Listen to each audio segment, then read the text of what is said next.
To address the safety concerns, the Department of Transportation created a task force, and as soon as this holiday season, every drone operator may have to register their drone before it takes flight. The thief walked around the store, talking on his cell phone to keep employees away, grabbed 8 designer glasses worth about $3,000, and the owner is hoping surveillance video will help get this guy caught. A major problem that project organizers tell me they have here at the Talamato Cemetery is people want to come and capture their own little piece of history, but they can't fit their camera or phone through the fence to get a clear shot. So what do? They climb up on this wall, damaging the fence even more. As a traffic anchor, the #1 question I get from you guys is, where's the cheapest gas?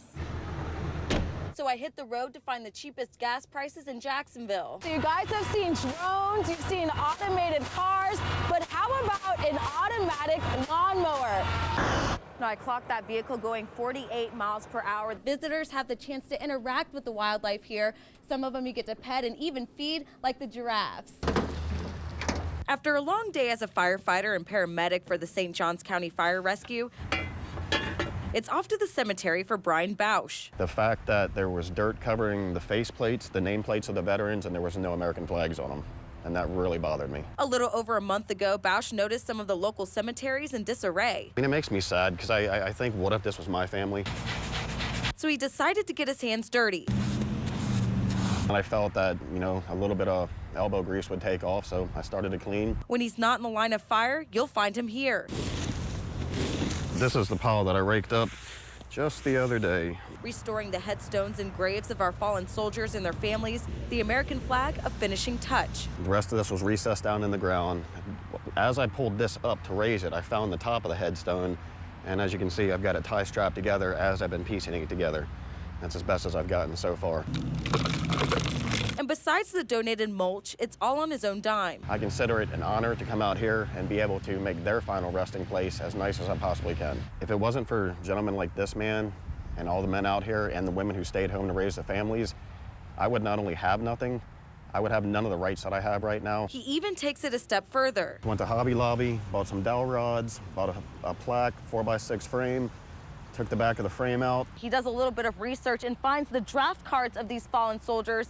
He puts it inside these handmade plaques and says he hopes people will come to the cemetery and learn a little bit of history behind the names and the people on these headstones. He was actually 25% disabled upon leaving where he was stationed at.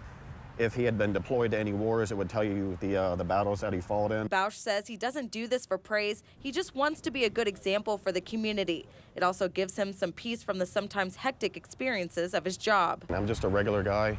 I'm nobody special. I don't do anything special. I have the ability to come out here, and I have the spare time to do it. And I think, you know, I think it's something everybody should do. You know, if these family members are still in the area, that they find some sort of joy knowing that somebody cares enough to come out here and take care of their family sites. Bausch has restored more than 70 grave sites and plans to continue his work in hopes to inspire others to do the same.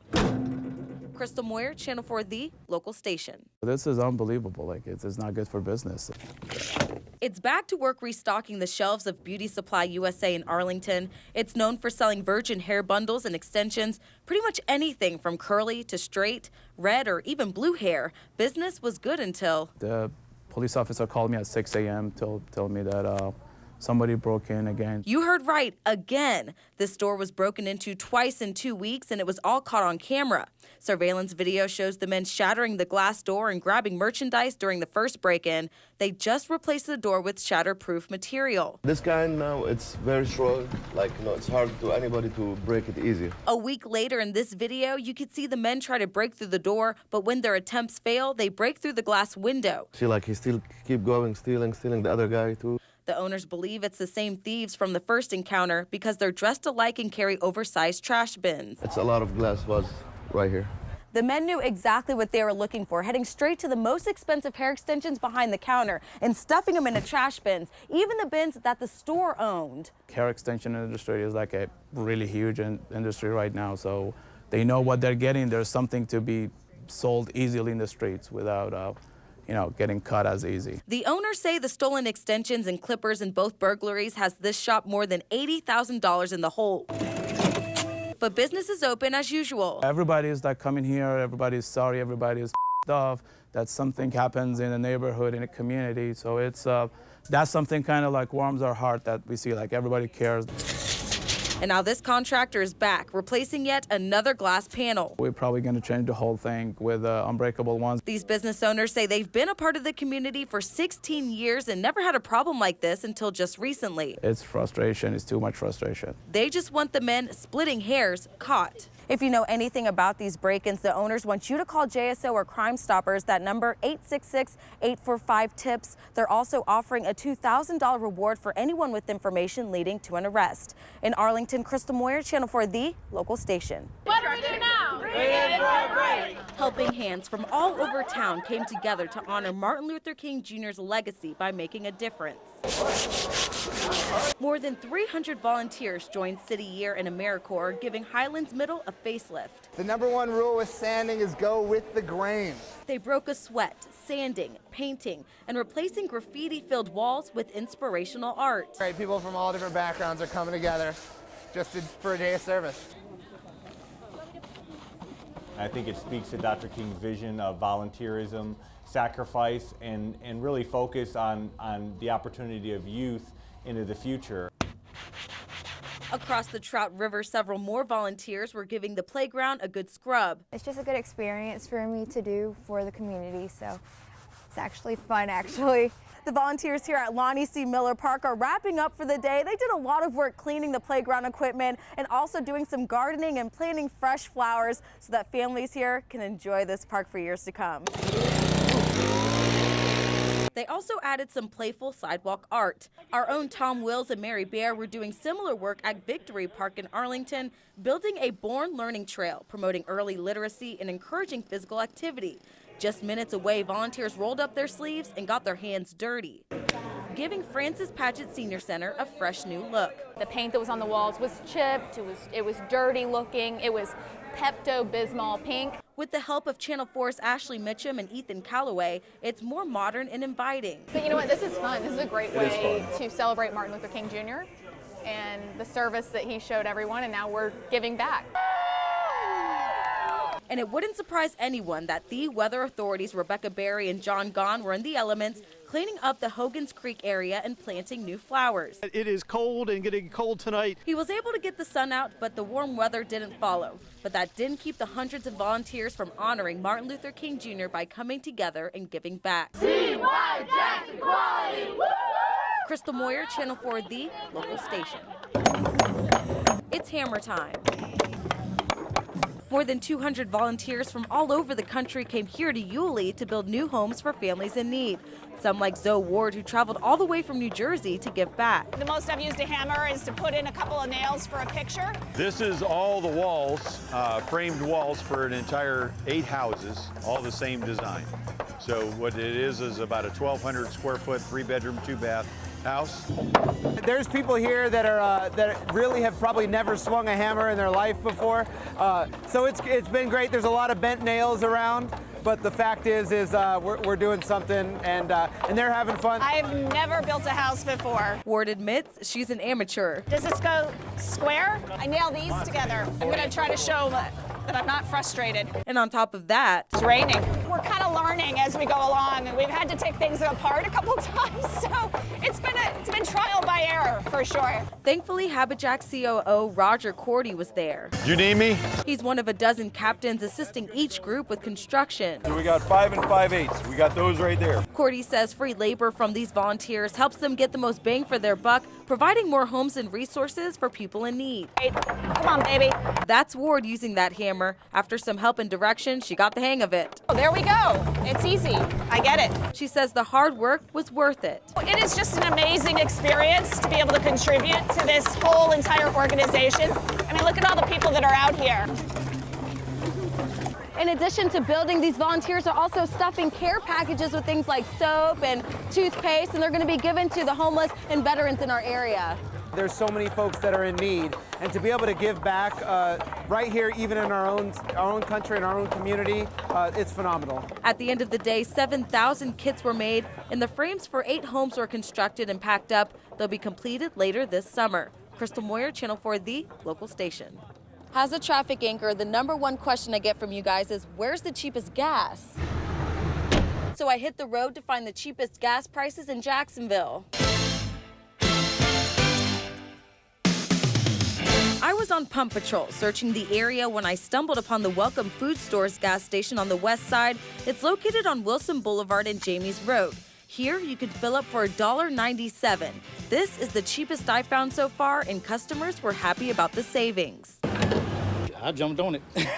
I jumped on it. Can't beat this, especially this truck takes 25 gallons, so. Wow, that's a lot of gas. It is. With lower supply, higher demand, and cheaper oil, AAA expects gas prices to continue to drop and remain low through the rest of the year. It's great for the lawn guys because it hurts when the prices be way up there. Oscar Thomas owns a lawn service company and says the high gas prices were really hurting his business. He fills these gas cans once, sometimes twice a day, and that really adds up. You can't go up on the price because the gas go up, but the gas is down now, so we'll be able to profit and save and help pay our own bills. Thomas says the lower prices are a boost not only for his business, but the economy. Bring my work relations back up some, but when I didn't have the gas, I couldn't really afford it because people call you to come look at it, and they're 20 miles away from you.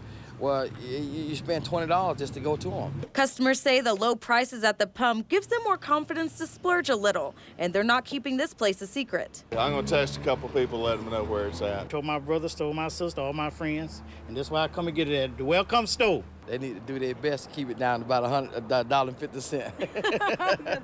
That would be my dream. Yes, ma'am, it sure will. Well, you don't have to take a journey around Jacksonville like I did. If you want to know where the cheapest gas prices are in your area, go ahead, head to our website, news4jax.com.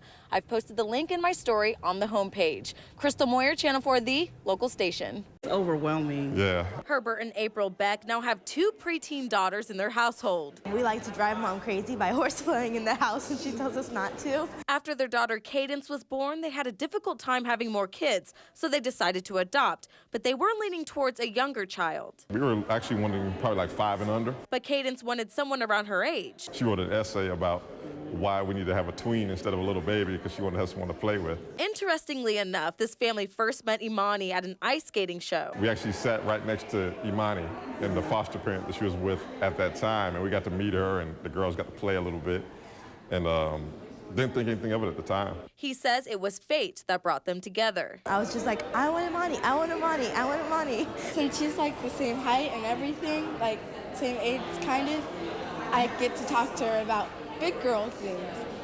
Very special.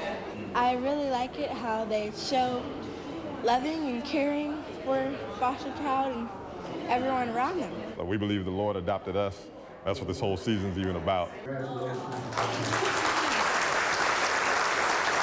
17-year-old Agnes was part of the foster care system for some time. She was nervous about finding a forever family. It feels amazing. We're just so excited, and it's going to be the best Christmas ever. Statistically speaking, teenage foster kids are less likely to get adopted, many families opting to adopt a baby or young child. We really do feel like she's been part of our family forever. It doesn't feel like it's been a few months. It's been so natural, and we just can't imagine our lives not without her. 7 local families grew this holiday season, but this dad says he now has double duty keeping the boys away. They said I could pick their husbands, so that's cool. I don't think the girls said that. They did, but should try to change it. No, I think you imagine that. Crystal Moyer, Channel 4, the local station. They're beefing up traffic enforcement. UNF police say they're finding more and more drivers speeding and not following the traffic signs. People go fast on UNF Drive. The people that aren't paying attention aren't really affiliated with the campus. They're coming through, cutting through the campus. Frank Mackesy is the chief of police on campus and says the hot spot is right here at the intersection of Kernan Boulevard and Alumni Drive. We can expect about twice a year to have a major traffic crash at that intersection. Like this crash last week that left 2 people badly injured and the intersection closed for hours. It can get pretty hectic sometimes if you're especially on a bike or if you're even if you're driving. Charles McCarthy recently graduated from UNF and now works on campus. Riding his bike on campus, he feels cars flying beside him. Oh, every day. Yeah, absolutely, especially coming in off this side there. So I took to the streets myself, radar gun in hand. 47, 48, 46. Things were a little different today. There was a stoplight malfunction at the intersection of Kernan Boulevard and Alumni Drive, so drivers were forced to pump on their brakes. Now, I clocked that vehicle going 48 miles per hour. The speed limit is only 45 miles per hour. I spoke to University Police. They said they've clocked drivers at 70 miles per hour, very dangerous for this intersection. I'm guilty of it. I drive fast here when there's no one around. Marcus Blessing has been taking classes at UNF for several years now and says he tends to put the pedal to the metal. It was at night. I was coming home to my dorm, and I got pulled over and was given a speeding ticket for going 10 over. After that ticket, he admits he's made some changes in his driving habits. Oh, I definitely watch my speed going around the corners. UNF police say they have no problem letting people know they're going to be on the streets with increased traffic enforcement. If they know we're going to be there and it causes them to slow down and drive safely and we don't have to give them a ticket, I've accomplished what I'm trying to accomplish. Keeping people safe on Jacksonville's roadways. On the south side, Crystal Moyer, Channel 4, the local station. So this may not be anything new to you. Drones have become accessible to just about anyone, but new technology is being developed for commercial use. Fire departments, fire and rescue and police departments, those different organizations that can actually use these drones to help people in their daily lives. If you think this is a standard military Humvee, think again. There are motors attached to the steering wheel, the gas pedal, and the brake pedal. So basically replacing a human's arms and legs. We installed a pretty powerful computer to basically replace the brain of the person. This Humvee drives itself. Eric Thorne brought this vehicle all the way from San Antonio, Texas for the summit and says the technology he's created may bring more soldiers home. They can take soldiers, the warfighters, out of the vehicles that are doing things like resupply missions or convoys. And in the event of an explosion on the side of the road or an attack, an assault on the vehicles, there are fewer soldiers in the vehicles themselves to be injured or killed.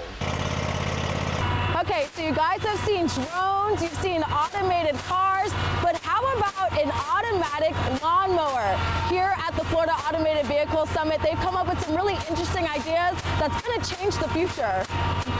We're always concerned with taking people away from dull, dirty, dangerous situations. So a vessel like the one that's behind me, the we call Minion, might be used. Yep, there's an actual Minion on this boat along with some sophisticated technology. Cameras, GPS, inertial sensors, accelerometers, gyroscopes. Basically, it means this boat can operate itself. The creators say this technology could be helpful for observation and surveillance in the water to catch anything a human eye may miss. Looking for a boat that may have unusual behavior or is unknown, and then alert a human operator that there's something suspicious in the area, get good photographs of it. That would be one example of what you might do with an autonomous boat. And the innovators all hope business leaders and agencies will also be interested in these new tools that may increase efficiency. I'm excited to get back and hear that FDOT and Florida are interested in being leaders in this type of technology for having autonomous vehicles on the road, helping people out in their daily lives as well as helping out the military. The Florida Automated Vehicles Summit runs through Wednesday and the live demonstrations take place at Jacksport.